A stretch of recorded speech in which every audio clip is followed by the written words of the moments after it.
Bueno, familia, qué bueno que podemos decir familia. Miro aquí porque estamos aquí a todo alrededor, porque somos uno en Cristo, ¿verdad? Yo no sé aquí en esta iglesia cuántas nacionalidades hay, Luis, pero un montón, ¿no? 20 y tantas. 20 y tantas. Lo bueno es que tenemos el mismo papá, ¿verdad? Seamos del lugar que seamos. Tenemos un mismo Padre, Él es el que nos une y en Él vivimos, en Él somos y en Él nos movemos.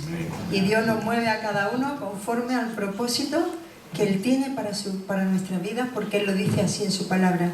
El Señor cumplirá su propósito, no el nuestro. Y posiblemente algunos de los que estáis aquí quisierais estar en vuestros países y las circunstancias os han traído, o no lo sé, ¿verdad? Pero lo que sí tenemos claro es que la palabra de Dios nos dice que el Señor cumplirá su propósito, no el nuestro, no el mío, el suyo. Y Él tiene un propósito creado y ya predestinado aún desde antes de la fundación del mundo, ¿verdad? Porque, como dice Efesios, porque somos hechura suya, poema de Dios, ¿verdad? Hechura suya, creados en Cristo Jesús para buenas obras, las cuales Dios ya ha preparado de antemano para que andemos tú y yo por ellas. Por eso que cada uno nos dejemos ser como barro en sus manos para ser guiados allá donde Él nos lleve a cada uno. Y a veces no imaginamos por dónde Dios nos va a llevar a cada uno, pero cuando le decimos, hennos aquí, envíanos, el Señor cumple, el Señor coge esas palabras.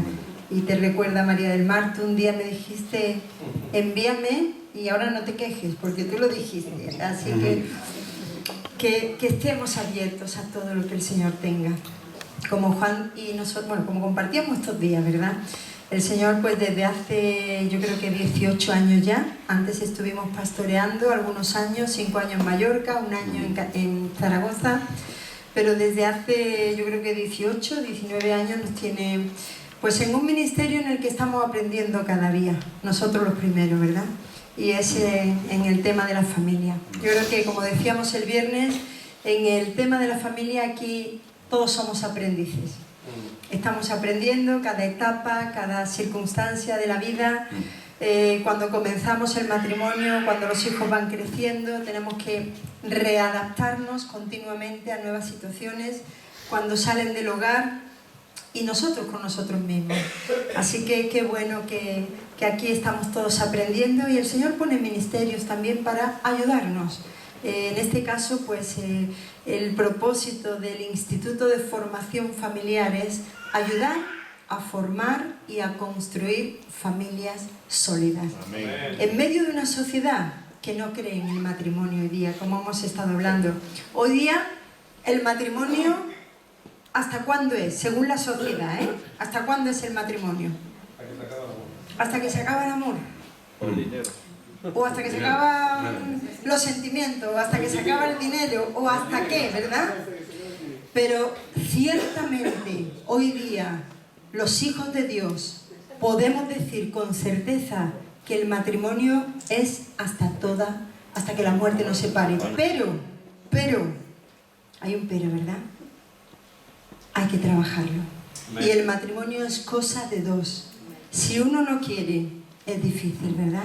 El matrimonio es cosa de dos. Y eso tenemos que tenerlo muy claro. Somos un equipo. Y en un equipo cada uno tiene un rol diferente. Y tenemos que respetarnos el rol. Pero recordando, siempre lo decimos, ¿verdad? En el matrimonio, en la familia, no hay un perdedor ni un ganador. O los dos perdemos o los dos ganamos.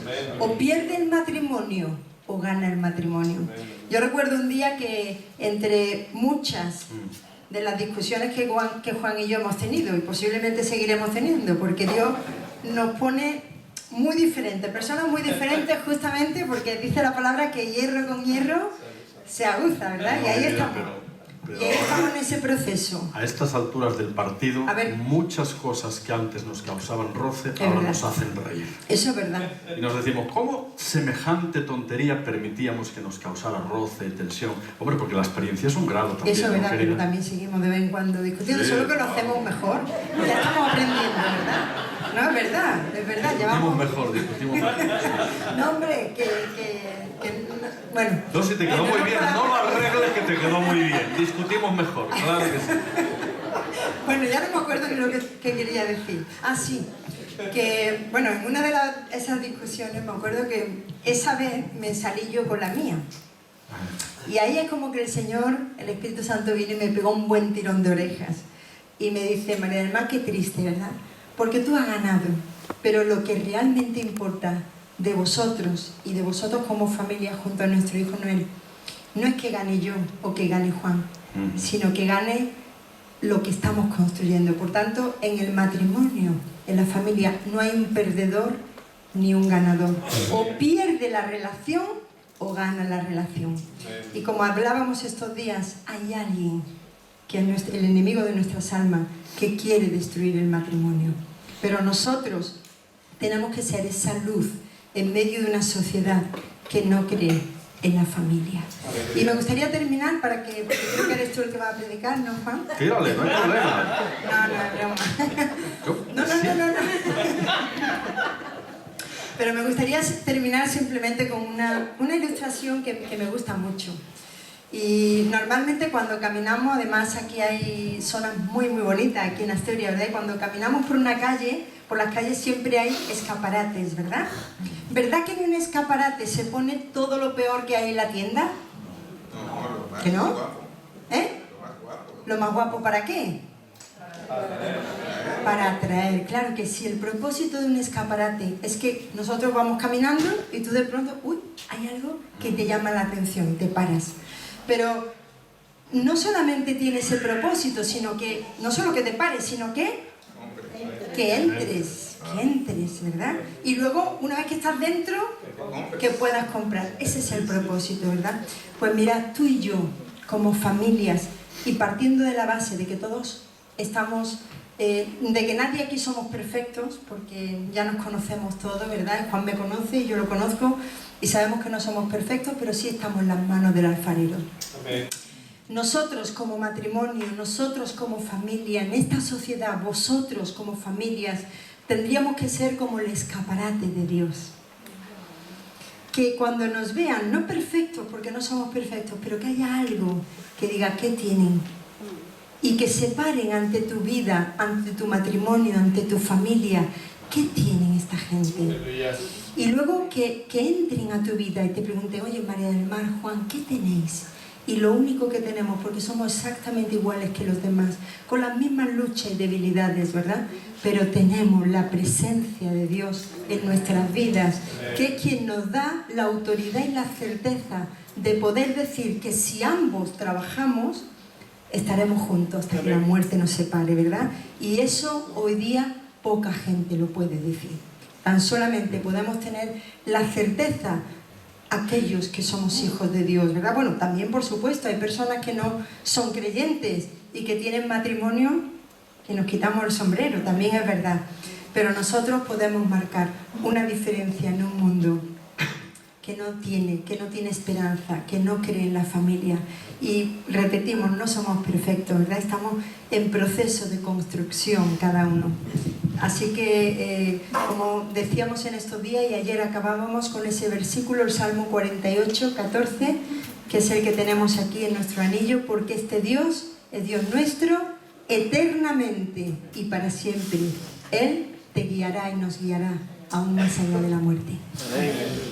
Gracias, querida. Menos mal que era solo un saludito, ¿eh? Bien. Aquí en la predicadora, es que se sabe ya, se crece. Mi mujercita. Sí, es la mujer que Dios me dio. Este año cumplimos 25 añitos ya juntos, de casados. Y lo vamos a celebrar, porque han sido 25 años no fáciles, como ya venimos diciendo, pero yo no los cambiaría. Y no la cambiaría ella, porque Cuando un día nos comprometimos, hace 25 años, y éramos mucho más jovencitos y todo eso. Ah, no se oye, ¿esto se oye o no se oye?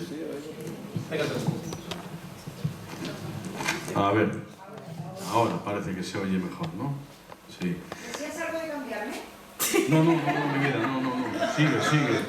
No cambies. Bueno, todos tenemos que mejorar siempre. A María del Mar, por cierto, le gusta mucho una frase que dice: Dios te ama tal cual eres, pero te ama tanto que no te va a dejar como eres. No, Dios te ama tal y cual estás, pero te ama tanto que no te va a dejar tal y como estás, porque evidentemente Él sigue trabajando en nuestras vidas, ¿no?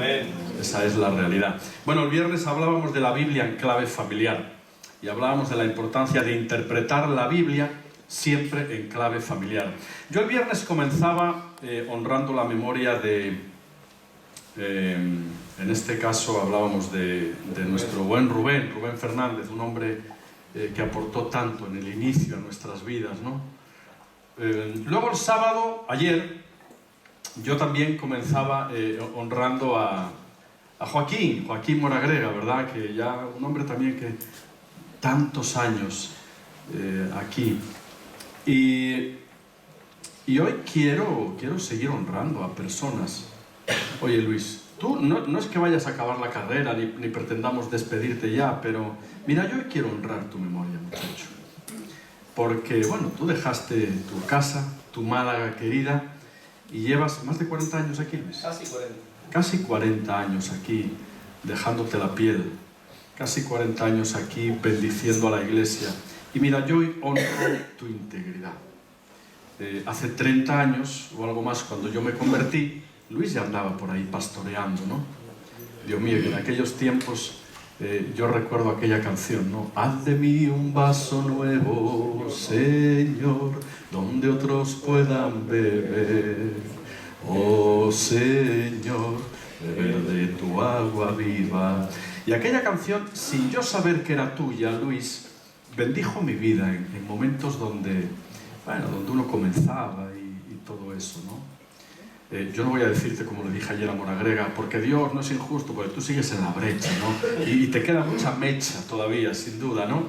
Pero mira, hay un versículo aquí que yo lo quiero dedicar para ti. Para ti y para María del Mar. ¿Dónde estás, María del Mar? Siempre al final.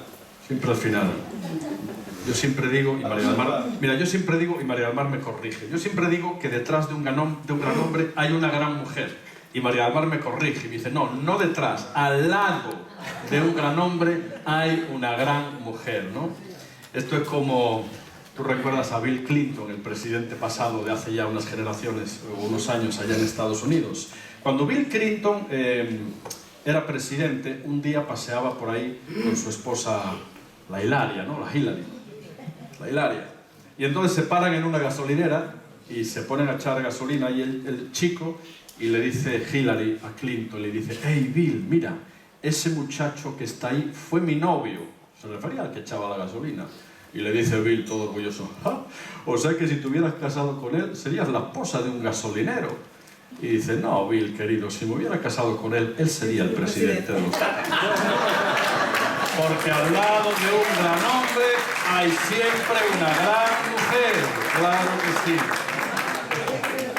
Entonces, Luis y María del Mar, hay un versículo para vosotros que dice así, luego os digo la cita, dice así, hijos míos, que nadie os engañe, porque el Señor os ha escogido a vosotros para que sigáis estando delante de Él, para que sigáis sirviéndole y para que sigáis siendo sus ministros quemándole incienso. O sea que hay mucho Luis Rubiales todavía. Y bendecimos tu vida, Luis, querido.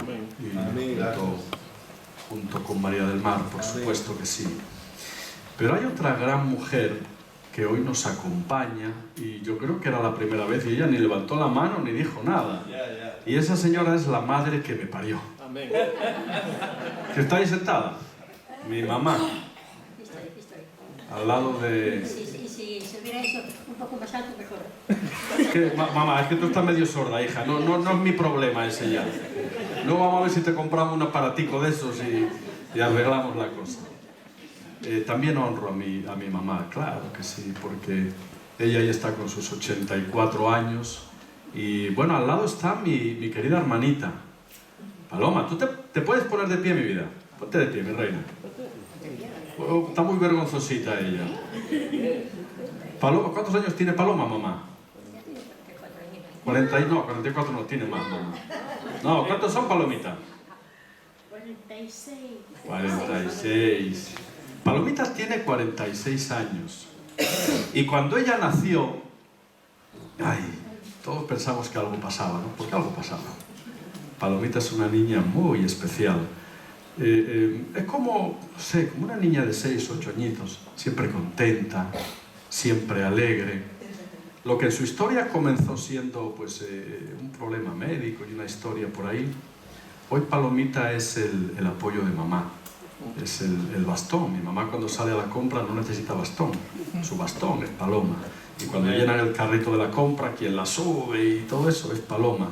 Y cuando mamá, ya en su buena vejez, no puede coger algo, ahí está Paloma, ¿no? Y hoy es una bendición contar con esas dos hermosas mujeres, claro que sí. Y bueno, parte de la familia también está aquí, María del Mar está ahí, claro, y también está mi cuñada Martita, que muchos la conocéis, es la hija de Carmina, que ya lleva también muchos años aquí en Gijón, y ahí está mi cuñada Martita. Qué importante la familia. Amén.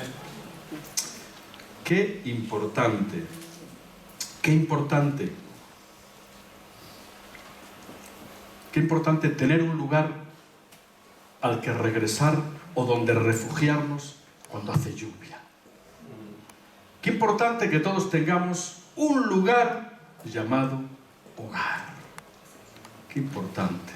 El hogar es ese lugar donde uno puede sentirse protegido, donde uno puede sentirse en casa, donde uno puede sentirse tal cual es. De hecho, la palabra hogar viene de focus, del latín focus, que significa fuego, hablando del calor del hogar, hablando de la importancia que es tener un lugar al que volver cada día y un lugar donde estar calentito, donde sentirse a gusto, donde sentirse en refugio. Nosotros nacimos, tanto yo como mi hermano, nacimos en Salinas, en lo que fue siempre, ¿verdad, mami?, nuestra vieja casa familiar.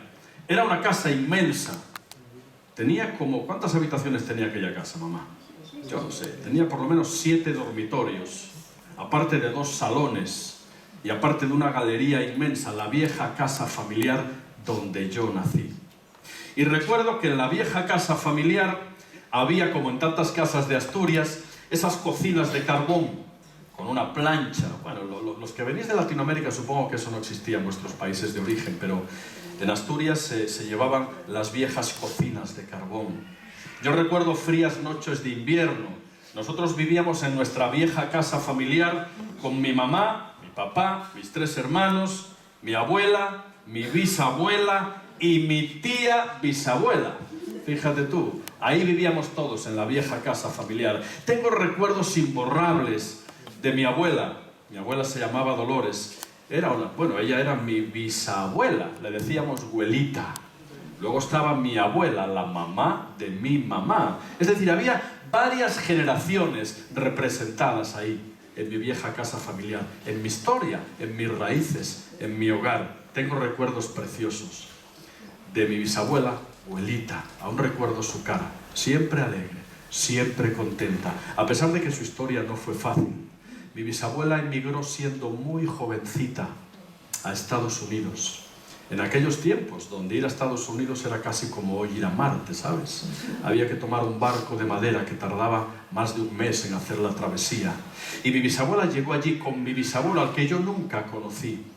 Y entonces, desde la isla de Ellis, la famosa isla de Ellis, ahí al pie de la Estatua de la Libertad, todos los inmigrantes que llegaban de cualquier lugar eran repartidos a cualquier lugar también de Estados Unidos. Mi bisabuela llegó a Pensilvania y mi bisabuelo empezó a trabajar en las vías del tren. Y por unas fiebres, allí se quedó, se murió. Mi bisabuelo está enterrado en algún lugar de Pensilvania. Y mi bisabuela, ¿qué años tenía abuelita, cuando regresó mamá? Yo no sé. Era muy joven, 20 y pocos tendría. Regresó viuda con mi abuela, o con mi abuela, y embarazada de mi tía abuela. Viuda. Se quedó viuda para toda la vida. Jamás se volvió a casar. En aquellos tiempos era muy difícil. ¿Quién iba a hacerse cargo de una viuda ya con 2 hijos? O con 3. Miento. Con 2, ¿no? Con 2, correcto. Y cuando mi bisabuela regresa, bueno, se pone a trabajar, saca adelante a su familia, a mi abuela, en este caso, y mi abuela, apenas con 20 y pocos años, también se quedó viuda. Parece que se repitió la historia. De los poquitos años que mi abuela y mi abuelo estuvieron casados, 2, mi abuelo estuvo encarcelado en Galicia. En aquellos tiempos, cuando la guerra civil lo acusaron de rojo y todo el asunto, y pasó 2 años encarcelado. Y cuando regresó, trabajando en un tejado, se cayó y se murió. Y mi abuela, con 20 y muy poquitos años, también se quedó viuda. Por eso el mote familiar con el que se conoce a los Varela son los de la viuda.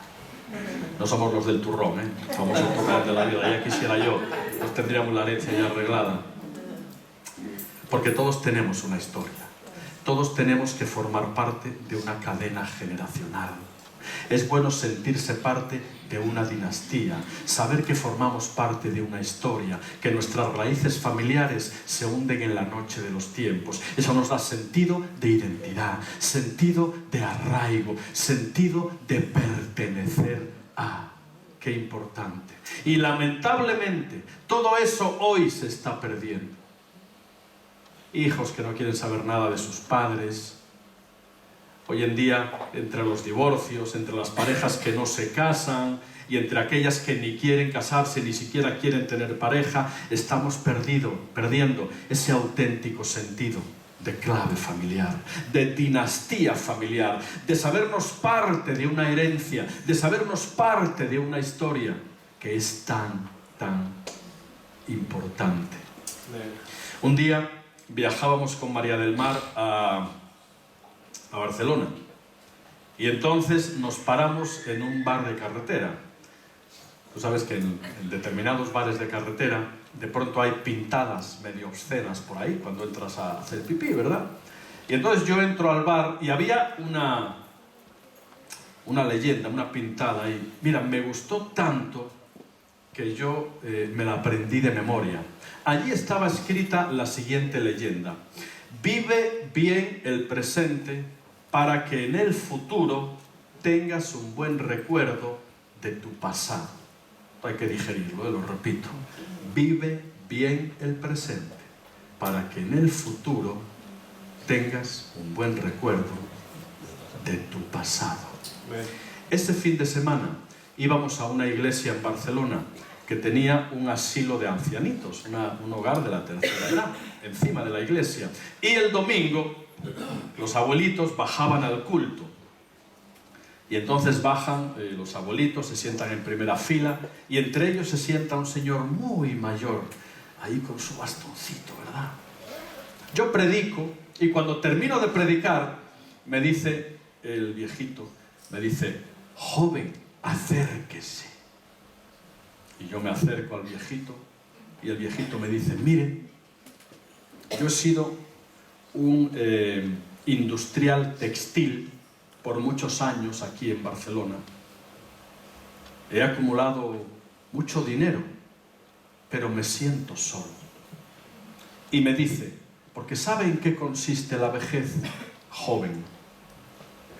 La vejez consiste en sentarte a la caída de la tarde en tu sillón favorito y rememorar tu propia historia, para gozarte si la viviste y la empleaste bien, o quizá para lamentarte si los mejores años de tu vida no los dimos donde teníamos que darlos. Y aquel señor, que tenía una abultada cuenta bancaria, seguramente había perdido a su familia por ganar el negocio. Se pensó que la riqueza consistía en bienes materiales. Pero ¿sabes algo? La mayor herencia, el mayor legado, que podemos dejar a nuestros hijos no consiste en bienes materiales ni en abultadas cuentas bancarias, sino que consiste en relaciones, en vivencias, en dejar un legado de historias compartidas, de momentos hermosos vividos con aquellos que formaron parte de tu historia.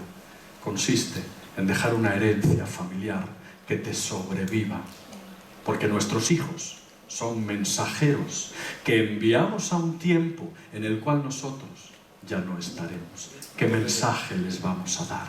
¿Qué legado les vamos a transmitir?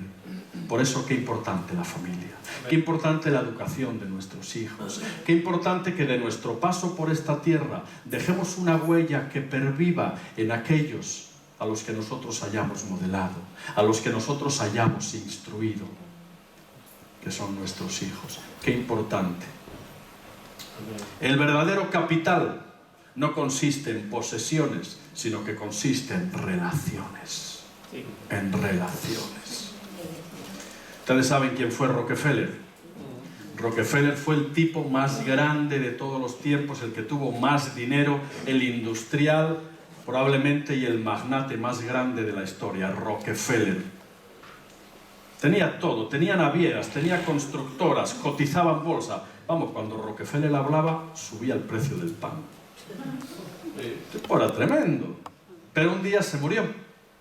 Y entonces todos, claro, porque tenía tanto dinero y tantas posesiones, todos querían saber qué iba a ocurrir. Y entonces el albacea de los bienes testamentarios de Rockefeller, convoca una rueda de prensa, ¿verdad?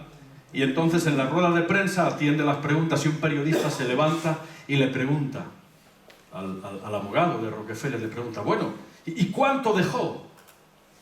Y el abogado de Rockefeller, un señor mayor, con mucha experiencia de la vida, lentamente se levanta y le dice, mire, lo dejó todo. Lo dejó todo. No se llevó nada. Lo dejó todo.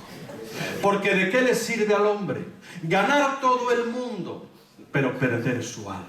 ¿De qué le sirve al hombre o a la mujer ganar todas las posesiones, ganar riquezas, ganar puestos, ser un pastor brillante, ser un industrial de éxito, ser alguien profesionalmente? ¿De qué nos sirve eso si al final lo que cuenta tu madre, tu padre, tu esposo, tu esposa, tus raíces, tu historia, tu linaje, tu dinastía, lo pierdes por el camino? Amén. Era un hombre tan pobre, tan pobre, tan pobre que solo tenía dinero. El dinero no da la felicidad, es cierto que ayuda, bien, no vamos a negarlo, pero no, la felicidad la dan las relaciones, porque no fuimos diseñados, como veíamos el viernes, para vivir en soledad.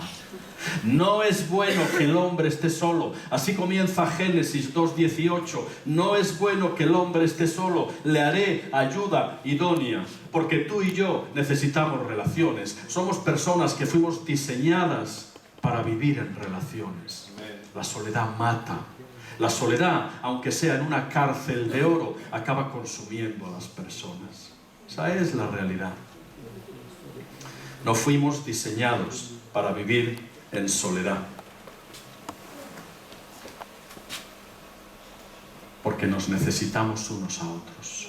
Porque yo necesito de un tú que me ayuda a ser consciente de quién soy. Porque yo necesito de alguien para soportar una soledad para la que ningún ser humano fue creado. Algunos habréis visto seguramente la película Náufrago de Tom Hanks. Una película bien interesante.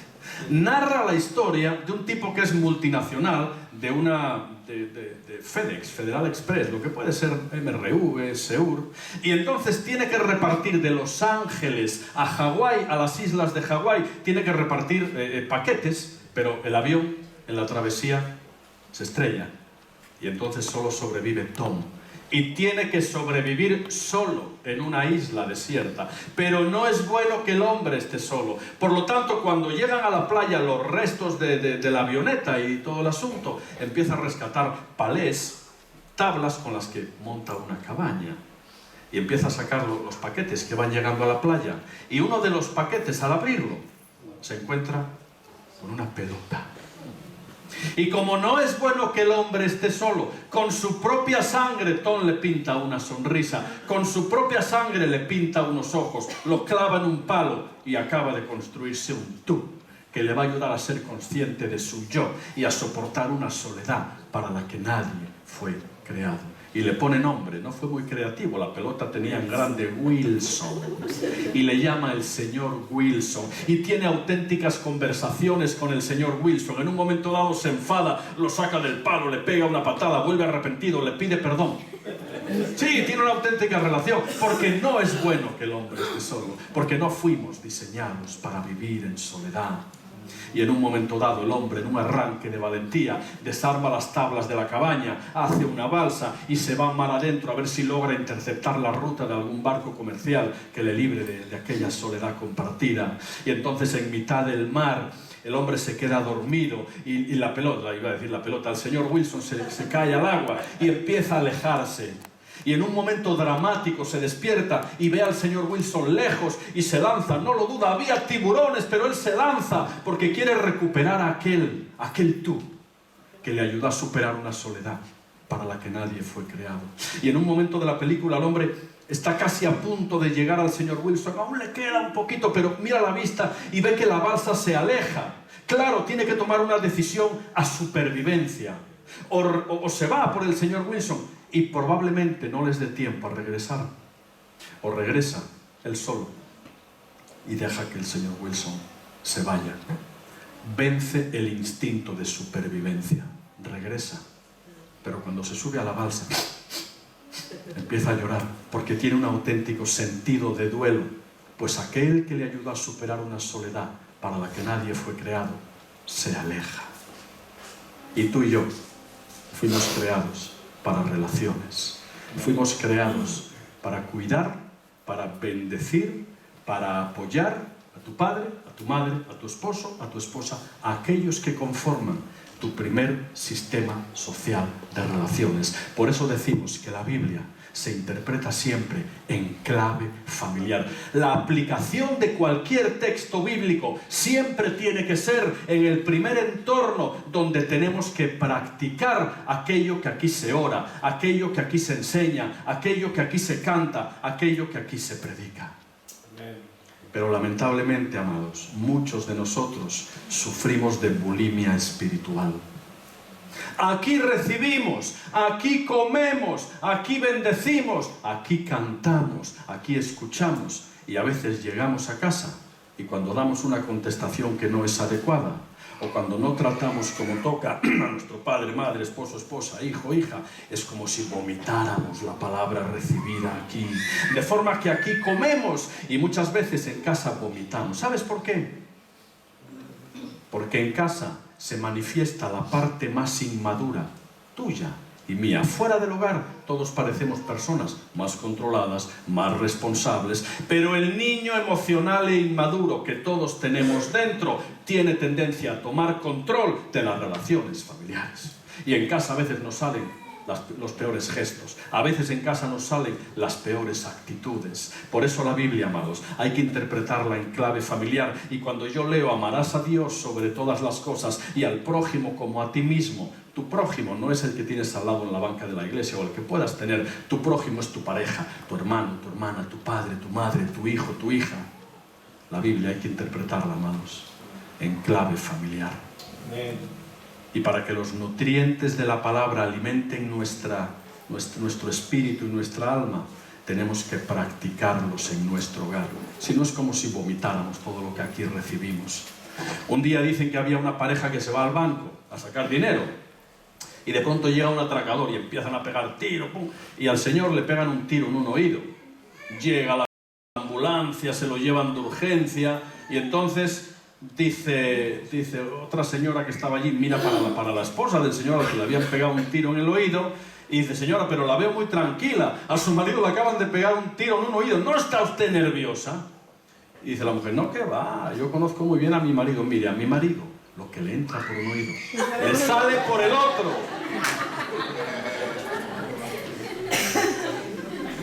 Que lo que nos entre por un oído, hermanos, nunca nos salga por el otro.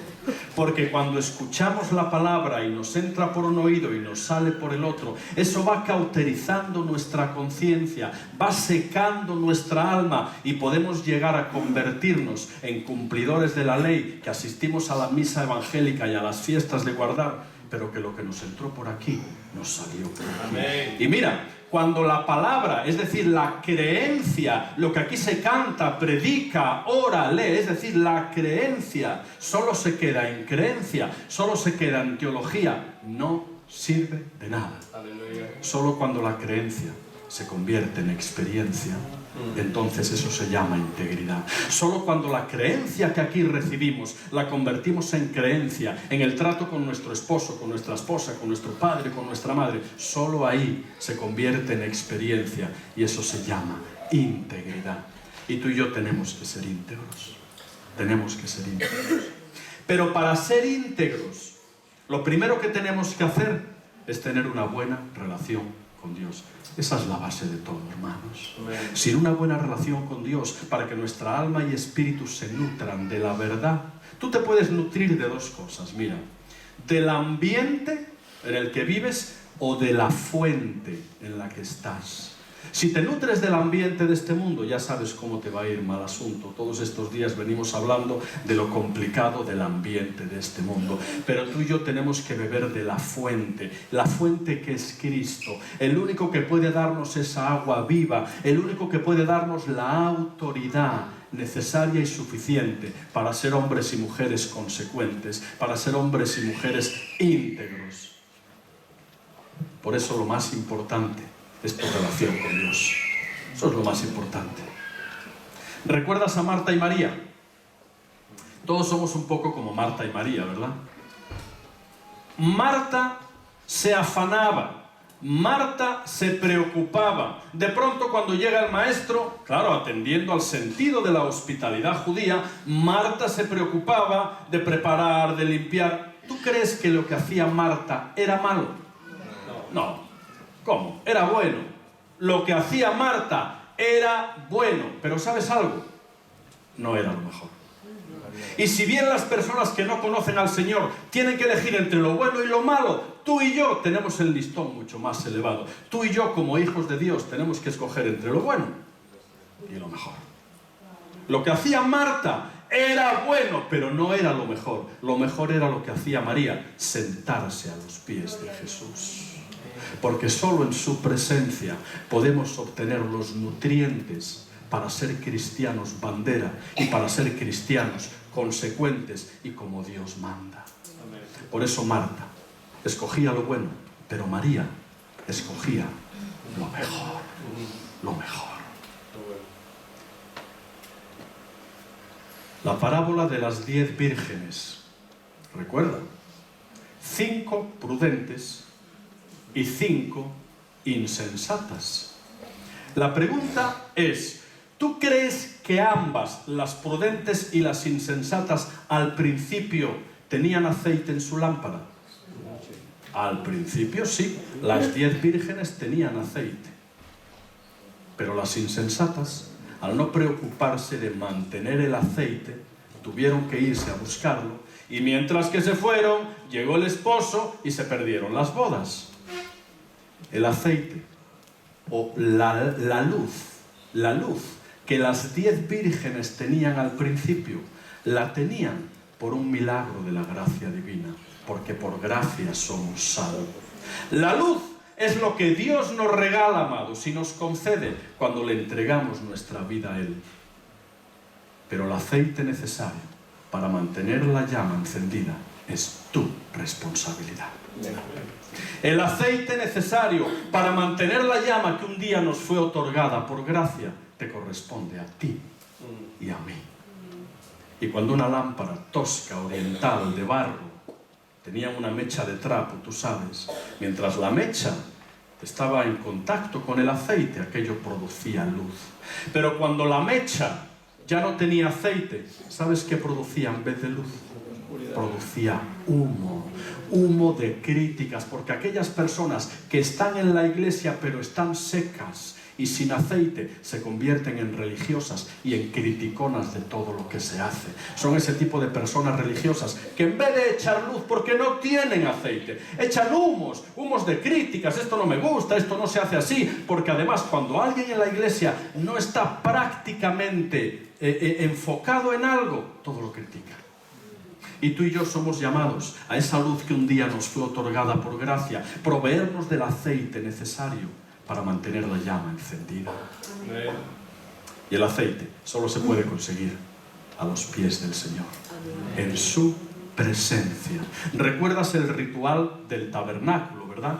Es tan interesante. Resulta que en el ritual del tabernáculo estaba el lugar santo y el lugar santísimo. Mira, el lugar santo es tipo de la vida de la iglesia.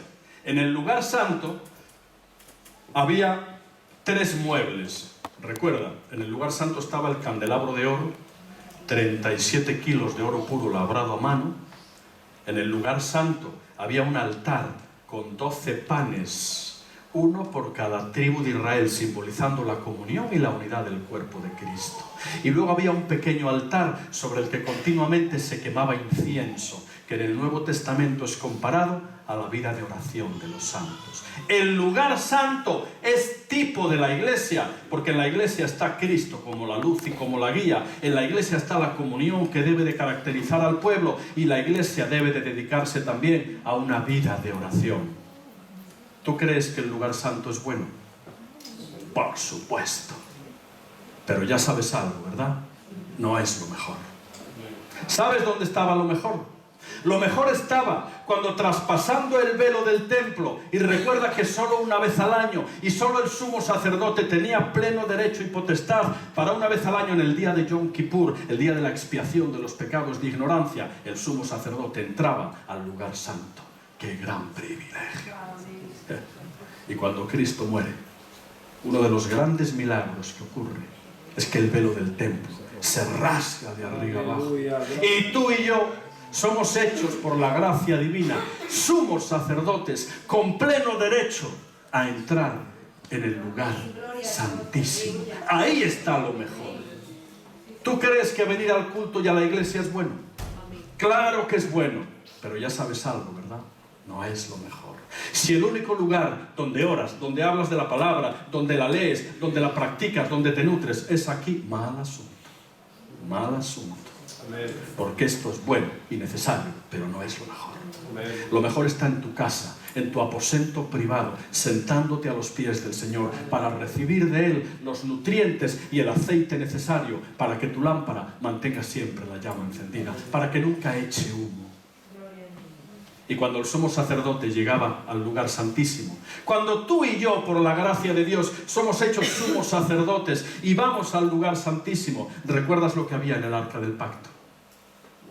Había 3 cosas.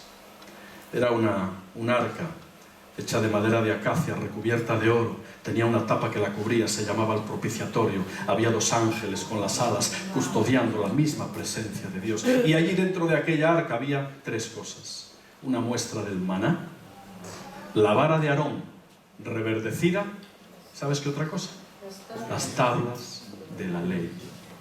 Las tablas de la ley simbolizan, amados, un código ético, unas normas y unos valores que Dios nos da para saber conducirnos en una sociedad que ha roto los diques de toda ética, de todos valores, en una sociedad depravada, en una sociedad que no atiende a ningún tipo de ética ni de normas. Ahí tú y yo tenemos un código ético establecido en los 10 mandamientos para ser personas honradas y consecuentes. Eso es una de las cosas que en la misma presencia de Dios tenemos que recuperar, un código ético de valores, de normas y de moralidad que nos diferencie de esta sociedad depravada. Y en el arca del pacto también estaba una muestra del maná, simbolizando, porque el maná lo recogían en el desierto, recuerda, y lo recogían cada día. Si alguien quería guardar para el día siguiente, tú ya sabes lo que ocurría, aquello se llenaba de gusanos. A Dios no le gusta la comida recalentada. Dios quiere que acudas a Él cada día. Y en el desierto de esta vida,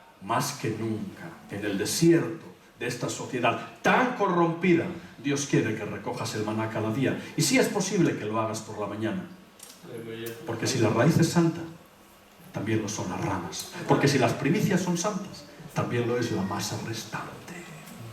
Y en el arca del pacto, simbolizando la misma presencia de Dios, finalmente estaba la vara de Aarón reverdecida. ¿Sabes de qué era la vara de Aarón? Era de almendro.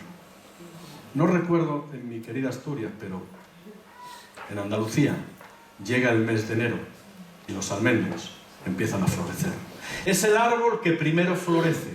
Es una especie de precursor de la primavera que va a venir. Y la vara de Aarón era una vara reverdecida que daba fruto. ¿Sabes? En Sevilla llega el mes de marzo y los naranjos se ponen en flor. Allí en Málaga seguro que también. El azahar. En Sevilla nieva en el mes de marzo. Y nosotros en nuestro pequeño patio tenemos 4 naranjos. Y en marzo el verde del poco césped que tenemos allí se vuelve blanco. Porque la flor precede al fruto. La flor, la fragancia, el olor hermoso del azahar precede al fruto que va a venir. Y como en el orden natural se traspasa al orden espiritual, tú y yo tenemos que ser grato olor de Cristo para acabar produciendo en nuestras vidas el dulce fruto del Espíritu Santo. Y el dulce fruto del Espíritu Santo solo se obtiene a los pies de Jesús, en su presencia, en el lugar santísimo. Y el dulce fruto del Espíritu Santo es amor, gozo, paz, paciencia, bondad, benignidad, fe, mansedumbre, templanza. Contra tales cosas, amado, no hay ley. Por eso, tú y yo tenemos que buscarlo mejor. Y tenemos que buscarlo con excelencia. Porque no hay otra forma. Porque no hay otra manera.